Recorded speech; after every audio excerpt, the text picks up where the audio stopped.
Hey guys, welcome back. If you are new, my name is Tricia. I'm so glad to have you. Today, I wanted to share a DIY that I really think that you're going to enjoy.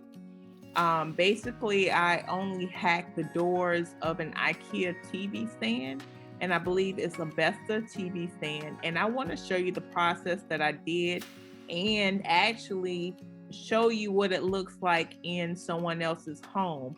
I actually did this for a client. So I am doing her foyer and also doing some other rooms, but I wanted to show you what it looks like in her foyer, okay? Before and afters, okay? This piece really changed the game, I must say. I was like shocked, right? You know how you look at a piece and you like, okay, well, you have an idea and then you do it and you be like, oh, that do look good. But okay, let's go ahead and get right on into it. I'm gonna show you the steps and then we will talk afterwards. All right. For this project, I used 3 IKEA BESTA doors, and I'll put the link to them in the description box below, so look for that.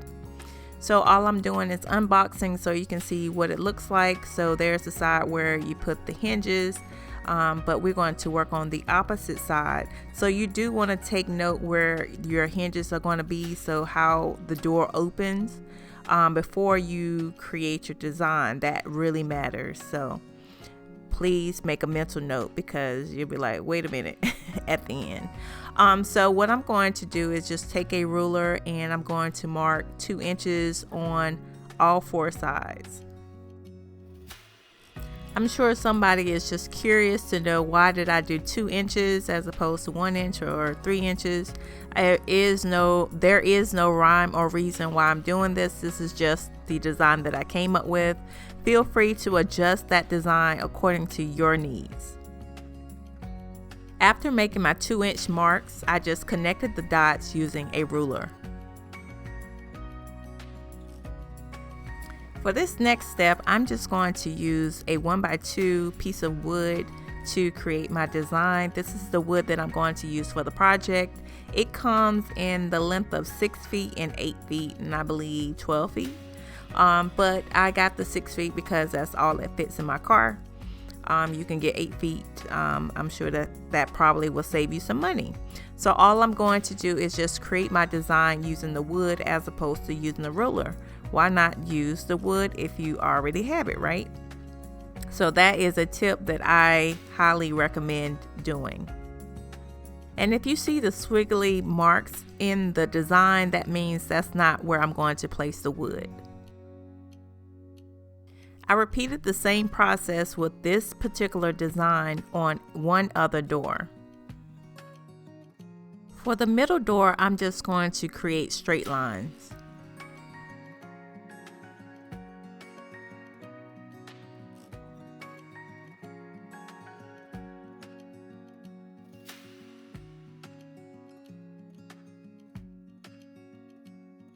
And here's a close-up of how that looks. Off camera, I decided to go ahead and cut down the wood just to save time, but all you will need to do is just put contact adhesive or some kind of adhesive that works well with wood onto your piece of wood, and you could use MDF as well if you want to do that as well. And then place it directly on the door. So what I did was tape it down afterwards with some painter's tape because I didn't want it to go anywhere. And I didn't use clamps because I don't have enough clamps to do that. So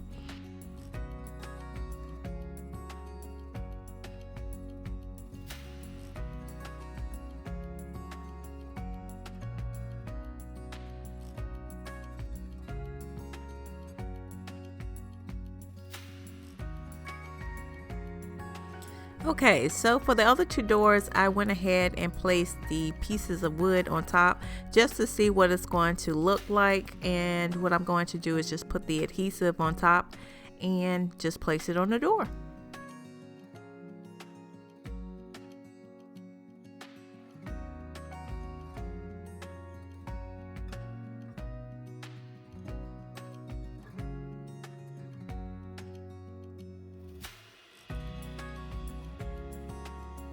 I waited about 3 hours for the glue to dry, and then I started to spackle. So if you see any cracks or holes or anything like that, this will be a good time to fill them in. For this particular project, I decided to go with chalk paint because I really didn't want to have to sand. I knew it was going to be a lot of grooves and things of that nature, so I decided to use this particular chalk paint. This is the first time I have used this particular brand.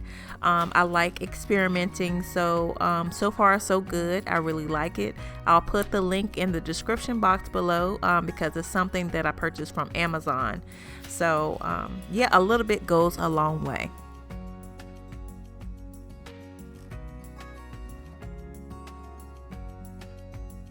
Once I finished painting, I let it dry for about 1 to 2 hours, and then I applied a second coat.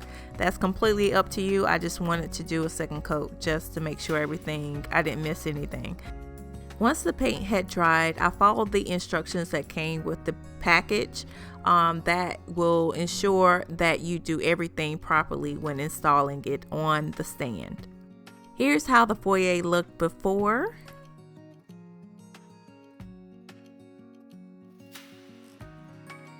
And here's how it looks now.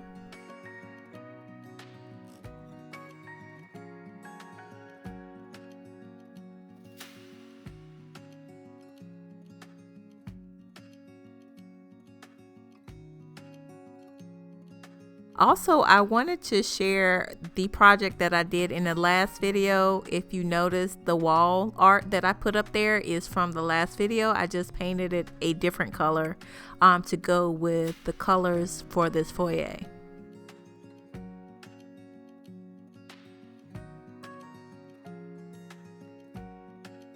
So guys, I hope you enjoyed that video. Let me know if that's something that you are interested in doing yourself.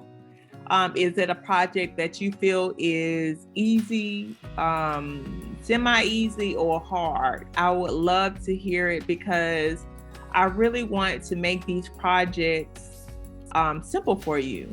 But there's a level of complexity, especially when you're using tools. And my goal is to get you up to speed with using these tools and feeling comfortable in doing it. You know, like, you can't stay in the same place, right? We have to grow. And that's where I come in and try to help you do that. So guys, until next time, I hope you enjoyed this video. I have more content, I have more content coming. Just please bear with me. I have a lot going on, as we all do, right? But content is on the way. So stay tuned. All right, talk to you next time. Take care. Bye.